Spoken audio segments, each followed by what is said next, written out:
세 가지 원칙을 말씀드릴 건데, 이 세 가지 원칙을 지켰음에도 불구하고 투자해서 손해보신 분이 있으면 제가 10만원짜리 떼어서 바로 드리겠습니다. 오늘 폭락장에서 돈 버는 사람들이라는 주제로 얘기를 좀 해보려고 합니다. 저의 이제 학고 시절이죠. 예, 제가 2007년부터 일을 했잖아요. 그때부터 지금까지 겪어왔던 폭락장에서의 그 역사들을 굵직한 것만 뽑아서 한번 이야기하면 요즘에 여러분들께서 폭락시장에 스트레스 받는 부분에 있어서 조금은 도움이 되지 않을까. 그러니까 코로나 이후에 투자 시장에 참여하셨던 분들은 요즘 정말 멘탈이 말이 아닐 겁니다.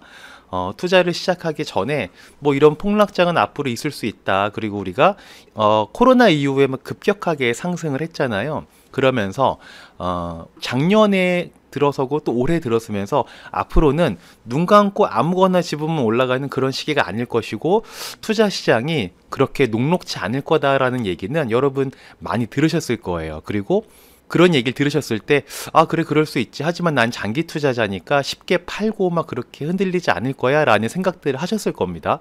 근데 막상 그런 시기가 딱 도래하니까 이게 장난이 아닌 거죠. 이런 일이 투자의 세계에서는 얼마든지 있을 수 있다는 걸 알고는 있었는데, 이게 머리로 알고 있는 거랑 실제로 겪는 거랑은 차이가 좀 크죠. 그래서 많은 분들이 좀 힘들어하고 계시는 것 같은데, 오늘 이야기가 그런 힘들어 하시는 분들, 스트레스 받는 분들께 마음을 추스리시는데 조금은 도움이 되시길 바라는 마음으로 시작해 보도록 하겠습니다.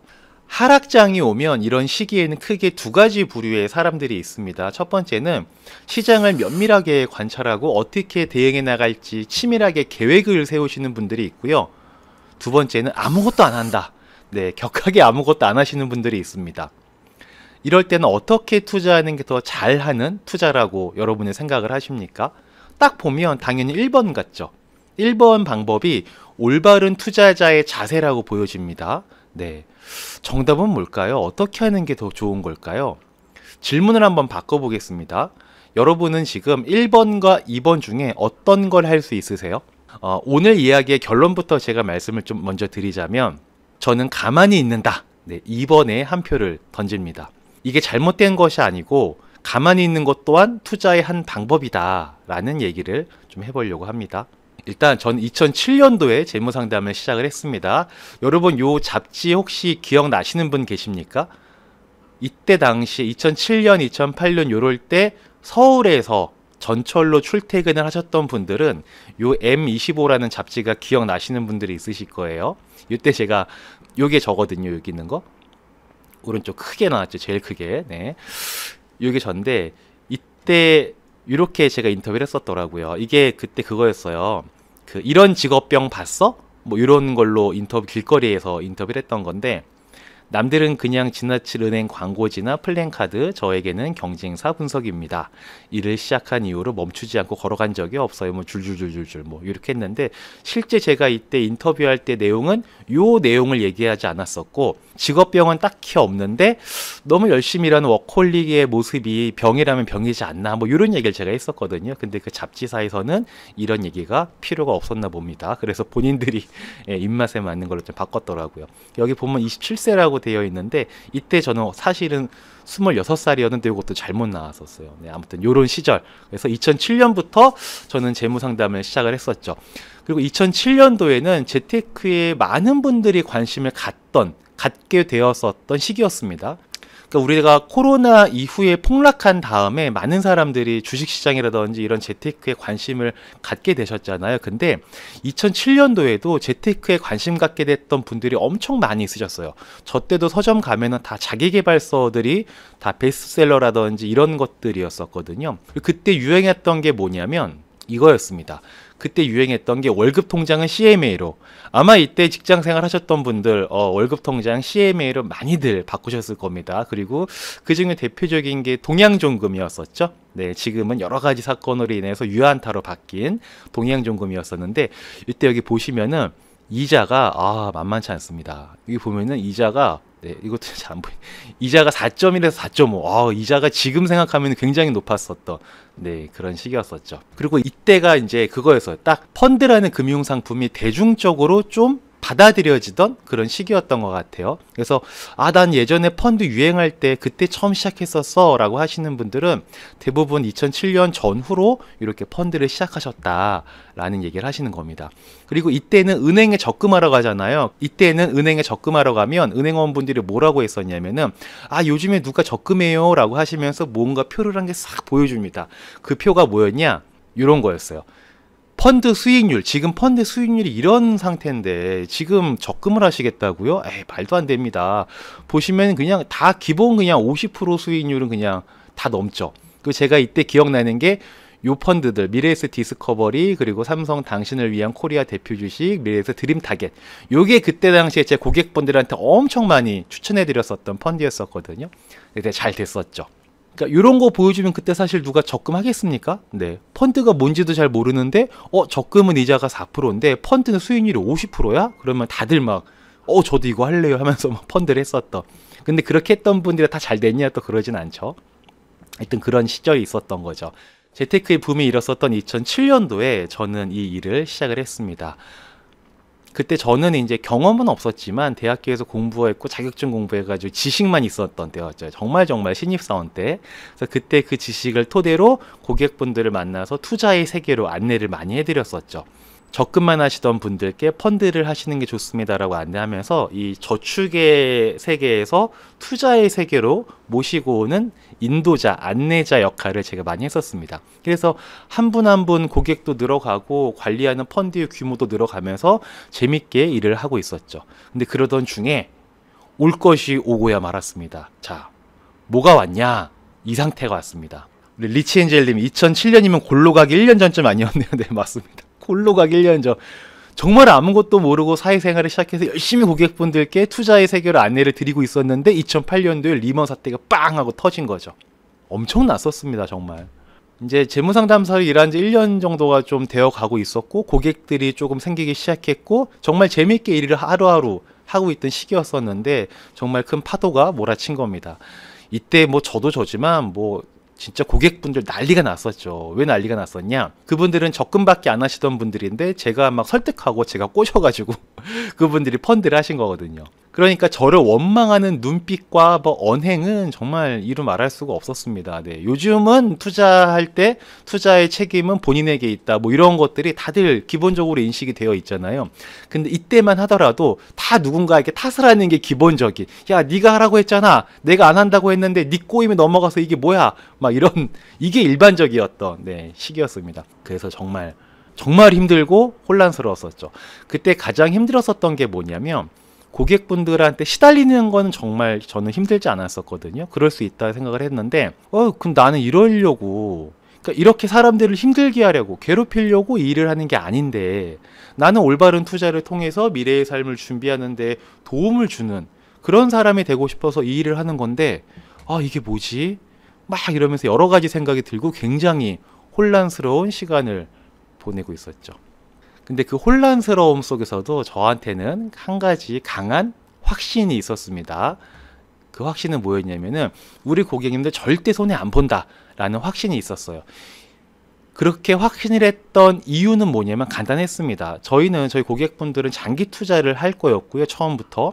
그리고 저희가 투자한 거는 개별 종목이 아니라 아까 제가 서두에 말씀드렸던 디스커버리나 미래에셋 드림 타겟이나 다 이런 인덱스 펀드였었습니다. 그리고 목돈을 투자하시는 분들은 최소한 3년 이상 안 쓸 수 있는 충분한 여유 자금을 하시라고 말씀드렸었고 적립식으로 투자하시는 분들은 5년 동안은 꾸준히 납입할 수 있는 금액으로만 하시라는 안내를 드려서 다들 그렇게 했었거든요. 그러니까 무리한 투자를 한 게 아니었었죠. 그리고 저희는 개별 종목이 아니고 다 인덱스 펀드만 투자를 했었고 그래서 세상의 돈은 많아질 것이고 모든 자산 가치는 오르락 내리락 하지만 결국은 올라가게 되어 있지 않습니까? 이 확신이 저는 그때도 있었던 거예요. 그래서 그리고 이런 금융위기는 장기 투자를 하다 보면 무조건 오게 되어 있다. 그러나 이런 위기가 왔다고 해서 내가 돈을 잃는 건 아니다. 위기로 돈을 잃는 사람들은 장기 투자가 아닌 단기적 관점에서 인덱스가 아닌 개별 종목 투자하는 사람들이 돈을 잃을 확률이 높은 거지 장기 투자를 하면서 인덱스 투자를 하는 사람들은 위기가 와서 폭락을 해도 돈을 잃지 않을 수 있다 라는 강한 확신이 저한테는 그때도 있었거든요. 물론 지금도 마찬가지고요. 근데 이제 문제가 있었습니다. 문제가 뭐였었냐면은 저는 확신이 있었거든요. 근데 고객분들께는 그 확신이 없었던 거죠. 불안하신 거죠. 그분들은 어찌 보면 제가 적금하는 것보다 펀드 이렇게 해서 장기 투자하면 돈 더 많이 벌 수 있습니다 라고 제가 얘기해서 그냥 하셨던 거일 수도 있잖아요. 그러다 보니까 그분들은 제가 갖고 있는 이런 강한 확신이 그분들한테는 없었던 거예요. 그게 잘못된 게 아니고 당연한 거죠. 그분들은 투자 대상의 문제가 아니라 심리적인 리스크가 관리되지 않아서 손해볼 수 있는 위기에 처해져 있었던 거죠. 그러다 보니까 이분들이 어떻게 하려고 했냐면 나 펀드 이거 팔아버리고 끝내고 싶어. 더 손해보면 어떡해. 더 떨어지면 어떡해. 그리고 적립식으로 하시던 분들은 매월 매수를 해나가시던 거를 멈추려고 하시는 거죠. 그때 제가 고객분들 집 앞에까지 쫓아가가지고 계속 설득하고 이러시면 안 됩니다. 이러시면 안 됩니다. 그러면서 확신을 막 심어 드렸었죠. 그때 제가 진짜 얼마나 열심히 발붙고 뛰어다녔었냐면은 이 마음 하나로 절대 손해보지 않게 드린다는 마음 하나로 이렇게 돌아다녔습니다. 이 여름이었었거든요. 밑에 보시면 사진 여기에 얼마나 불이 나게 뛰어다녔으면 전철 기다리면서 양말도 벗고 이렇게 열심히 뛰어다녔습니다. 그래서 적립식 투자 하시던 분들에게는 오히려 지금이 기회입니다. 계속 사셔야 됩니다. 라고 말씀드렸고, 예전에 제가 이제 이런 얘기를 되게 많이 했었어요. 제가 재테크 강의 같은 거 갔을 때 사람들이 많이 있잖아요. 그러면 제가 칠판에다가 10만원짜리 수표 한 장을 뽑아간 다음에 탁 붙여요. 그래서 제가 앞으로 3가지 원칙을 말씀드릴 건데 이 3가지 원칙을 지켰음에도 불구하고 투자해서 손해보신 분이 있으면 제가 10만원짜리 떼어서 바로 드리겠습니다 라고 하면서 이제 집중을 좀 시키는 거죠. 그렇게 해서 제가 얘기했던 게 뭐냐면 장기 투자, 분산 투자, 정기, 적립식 투자를 하면 절대 손해볼 수가 없다. 이 얘기를 되게 많이 했었어요. 근데 이렇게 얘기를 하다 보면은 꼭 그 청중분들 중에 한 분이 손 딱 들고 나 당신이 얘기하는 3개 다 했는데 손해봤는데 10만원 나 주셔. 이런 식으로 얘기하시는 분들이 있었거든요. 그럼 제가 또 팩트체크를 해야 되지 않습니까? 그래서 장기 투자 하셨나요? 그랬더니 3년 정도 하셨다. 하셨네. 분산 투자 하셨나요? 나는 주식 투자 안 하고 펀드 했다. 그럼 펀드는 분산 투자가 된 거잖아요. 그래서 정기 적립식 투자 하셨나요? 그랬더니 난 적립식 펀드 가입했지 그러시는 거예요. 그래서 아니 적립식 펀드 가입하신 거 말고 적립식으로 투자를 하셨냐고요. 그렇게 저는 여쭤보는 겁니다. 그럼 아니 나 적립식 펀드로 가입했는데 그러시는 거예요. 그러니까 선생님께서 은행에서 적립식 펀드로 사인하고 가입하신 건 알겠어요. 근데 주가가 오르던 내리던 꾸준히 돈을 납입하면서 3년 동안 보내셨냐고요? 라고 했더니 이분께서 꾸준히 납입은 안 했지? 라고 얘기를 하셨었거든요. 그게 뭐냐면 주가가 떨어질 때는 불안해서 납입을 안 하신 거죠. 지금은 가격 떨어지면은 매수하는 게 좋다는 거 다들 아시잖아요. 근데 그때만 하더라도 그러지 않는 분들이 많았거든요. 제가 이 얘기를 상담할 때도 엄청 많이 했었어요. 이 3가지만 지키면 됩니다라는 걸 강조하기 위해서.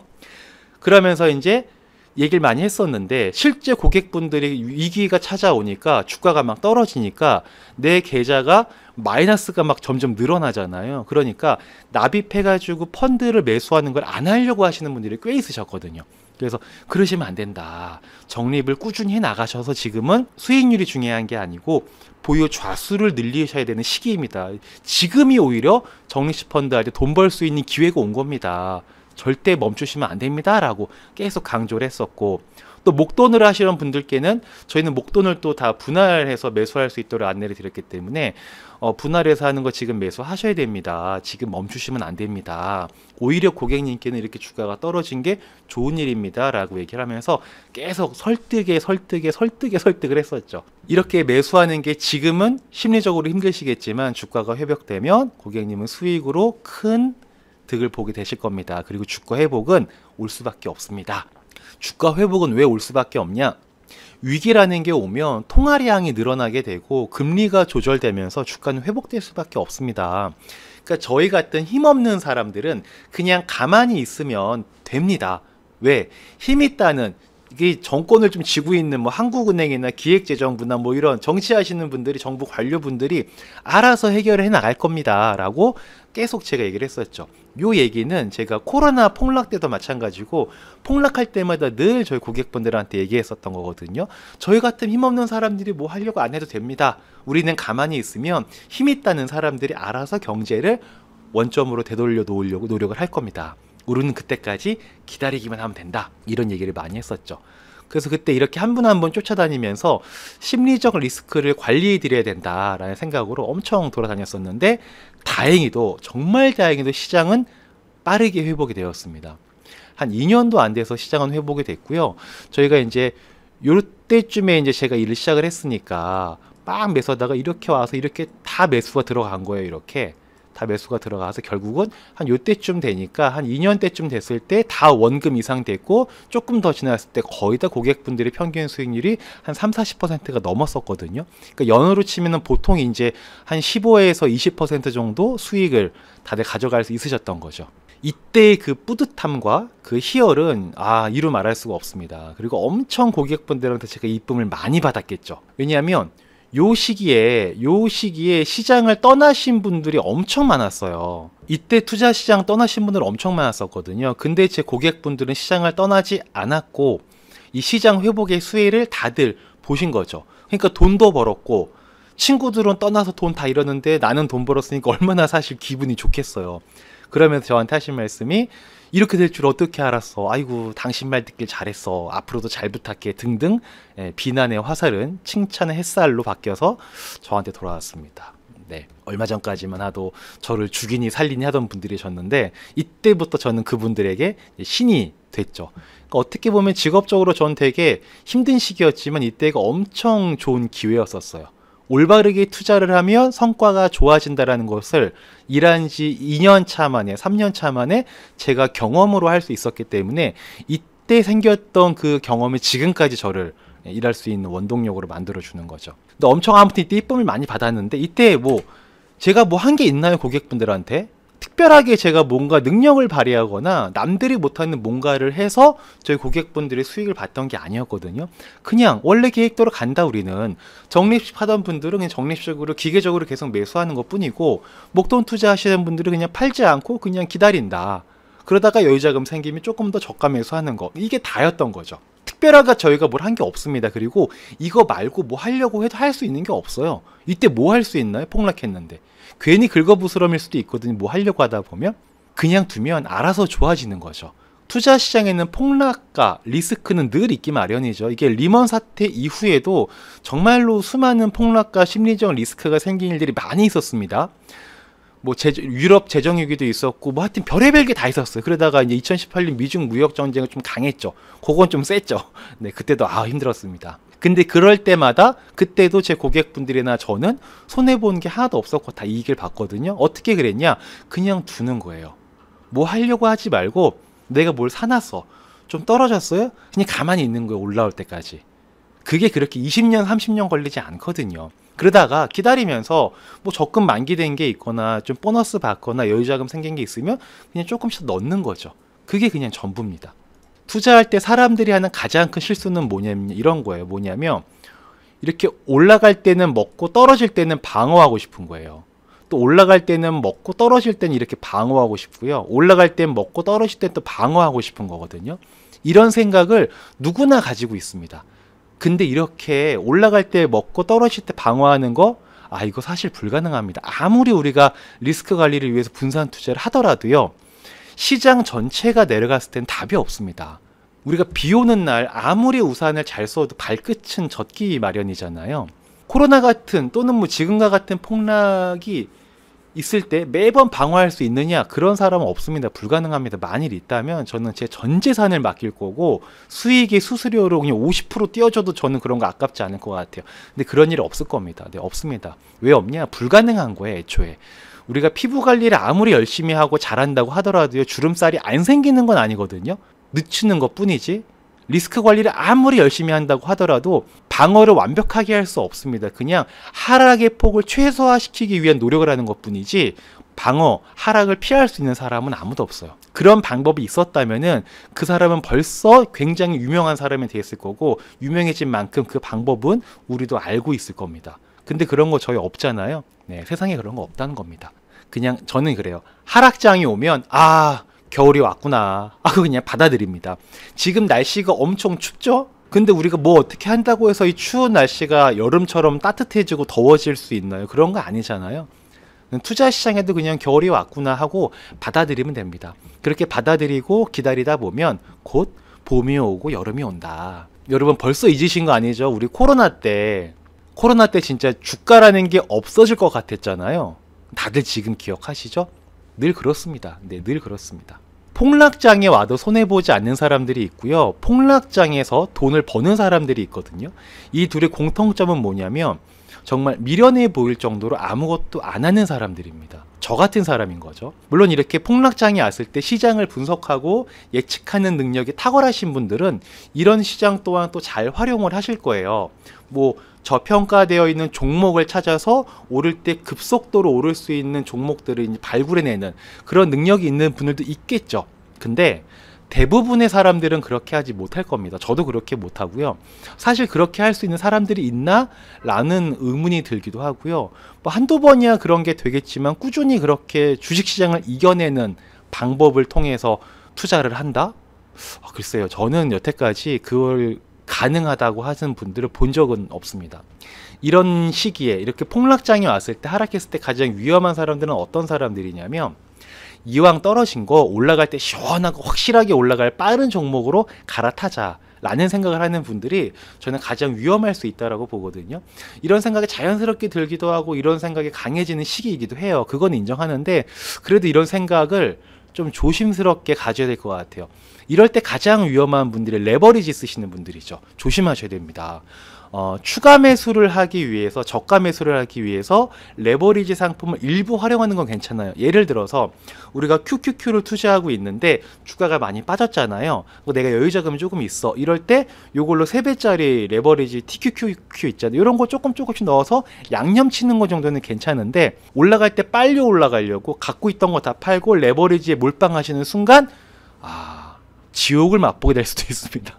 엄청 어려운 일이에요. 네, 절대 그렇게 하시면 안 됩니다. 물론 이제 한 1,200만 원 정도 이렇게 뭐 용돈벌이로 하시는 분들이 있으시거든요. 그런 분들은 뭐 그렇게 하셔도 뭐 잃어봤자 1,200만 원이니까 괜찮아요. 괜찮은데 우리가 지금 장난하려고 재미 보려고 투자하는 게 아니고 내 인생의 큰 일들을 해결할 돈을 관리하는 자산 관리 차원에서 투자를 하는 걸 얘기하는 거잖아요. 그러면 이런 분들은 레버리지 몰빵하시는 거는 정말 지옥으로 내가 달려가는 지옥 그 특급 열차를 예약을 하는 겁니다. 절대로 그러시면 안 됩니다. 저도 여러분들과 같은 일반 투자자잖아요. 저는 지금 뭘 하고 있냐? 아무것도 안 하고 있습니다. 네, 정말 미련해 보일 정도로 아무것도 안 하고 있습니다. 그리고 앞으로도 할 생각도 없습니다. 뭘 하겠습니까 지금? 아무것도 안 하려고 하는 이유는 자본주의 시장의 원리를 저는 믿고 있기 때문이거든요. 그리고 지수라는 거에 힘을 믿고 있기 때문에 앞으로도 아무것도 안 할 거예요. 제가 지금 16년째 투자를 하고 있는데 한 번도 손해본 적이 없었거든요. 그럼 뭔가 대단한데? 이러실 게 아니에요. 왜 없냐면 지금같이 폭락했을 때 당연히 제 계좌도 마이너스겠죠. 뭐 어떡하겠습니까? 마이너스입니다. 근데 안 팔 거예요. 언제까지 안 팔 거냐? 오를 때까지 안 팔 거예요. 그러면 저는 플러스예요, 마이너스예요? 플러스인 거예요. 저는 트레이더가 아니라 인베스터이기 때문에 지수에 투자하는 장기 투자자거든요. 그러니까 굳이 저는 팔 생각이 없는 거죠. 그렇다고 해서 지금 내게 떨어져 있으니까 더 빨리 올라갈 걸로 갈아타야지 이런 능력도 저는 없어요. 있으면 할 것 같아. 근데 없어요. 있는 사람이 있나? 뭐 있을 수도 있겠지만 제 주변에는 없는 것 같아요. 없습니다. 네, 그런 걸 알기 때문에 요행을 바랄 게 아니다. 그냥 이럴 때는 우리 살다 보면 기분 좋은 날도 있고 또 컨디션이 안 좋은 날도 있잖아요. 왔다 갔다 하잖아요. 특별한 이유 없이 컨디션이 왔다 갔다 하거든요. 그냥 안 좋은 날은 그냥 안 좋은 대로 그냥 하루를 살아가는 거예요. 거기에 맞춰서. 주가가 떨어지면 그냥 거기에 맞춰서 그냥 쭉 가는 것 뿐인 거예요. 저는 3월 달에 이제 아들이 나오거든요. 네, 아들이 나오는데 저희 아들이 나오자마자 저는 주민등록번호가 이 친구가 나오면 바로 증여를 해서 지수형 ETF를 사줄 거예요. 그러면 제 아들은 나중에 이 친구가 20살이 돼서 대학 갈 때가 되면 수익일까요? 손해일까요? 여러분 어떨 것 같으십니까?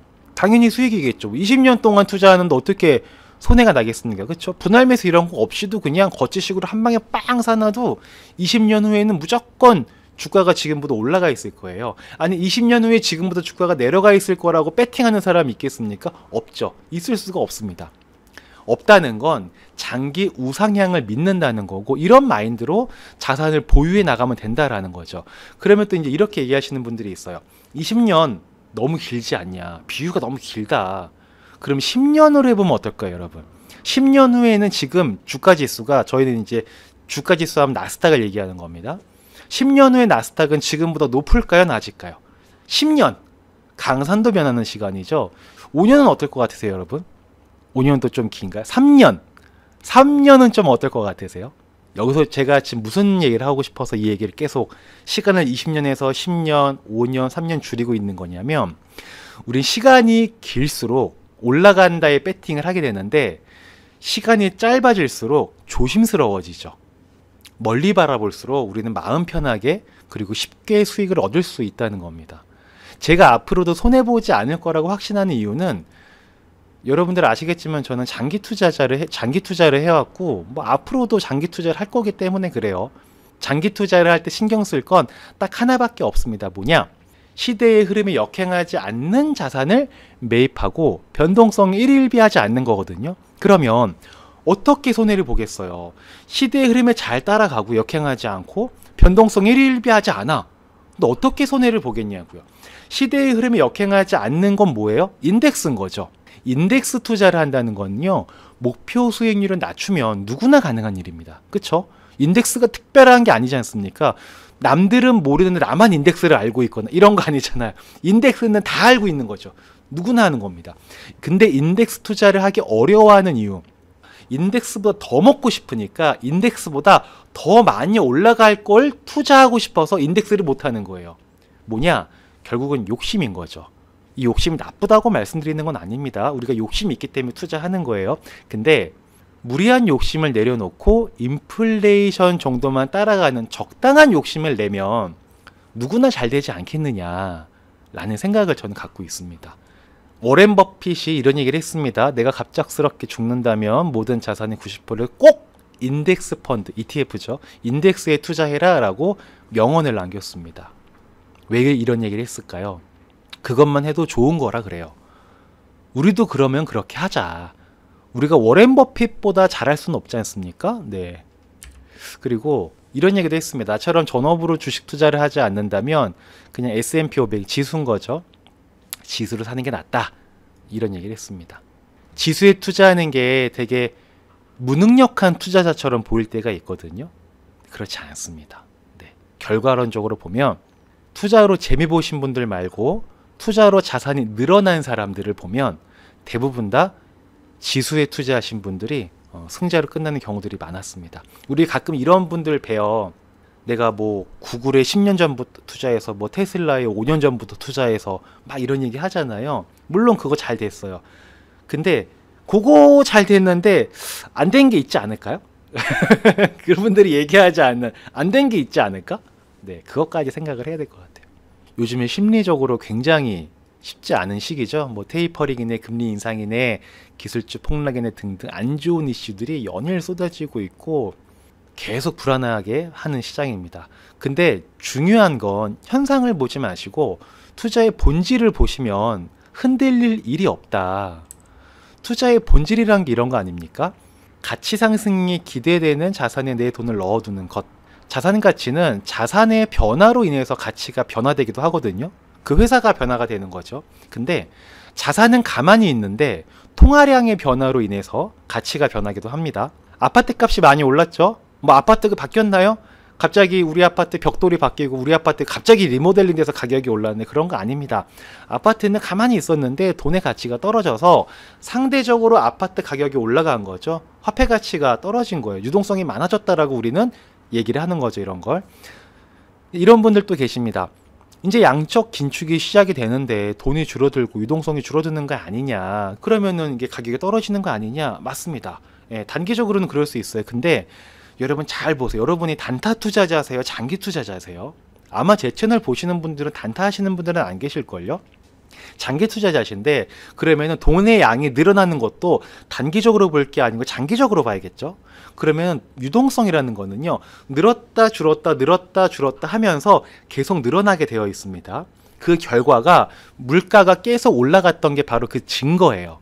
줄어들 수가 없습니다. 주가도 계속 올랐죠. 그 증거예요. 아파트 값도 계속 오르죠. 이게 바로 그 증거예요. 시간이 지나면 다 올라가게 되어 있습니다. 그러니까 이럴 땐 이러고 이럴 땐 이러고 아까 제가 말씀드렸던 거 있잖아요. 요거 요럴 땐 어떻게 하고, 요럴 땐 어떻게 하고, 요럴 땐 어떻게 하고, 요럴 땐 어떻게 하고, 요럴 땐 어떻게 하고, 요럴 땐 어떻게 하고 할 수 있으면 하면 되죠. 할 수 있는 분 있으시면 저한테 연락 주시기 바랍니다. 제 전 재산과 제 모든 걸 맡기도록 하겠습니다. 맡아만 주신다면. 근데 그렇게 맡길 일이 없다는 거 저는 잘 알고 있죠. 자, 그래서 우리가 차선 변경 자주 한다고 해서 빨리 가는 거 아니잖아요. 운전하시는 분들 다 아시죠? 차선 변경, 여기 막히네, 여기로 가고, 여기 막히네, 여기로 가고. 이렇게 계속 왔다 갔다 해봤자요. 그렇게 빨리 가는 거 아니거든요. 별 차이 없습니다. 별 차이 없고, 그냥 내 차선에서 묵묵히 그냥 노래 들으면서 가다 보면 원하는 곳에 도착하게 되어 있어요. 적당한 시기에. 우리의 자산이 차선 변경을 계속 막 하면서 스트레스 받지 말고요. 그냥 묵묵히 우리 길을 가다 보면 그게 미련해 보이고 느려 보이지만 가장 빠른 방법일 수 있습니다.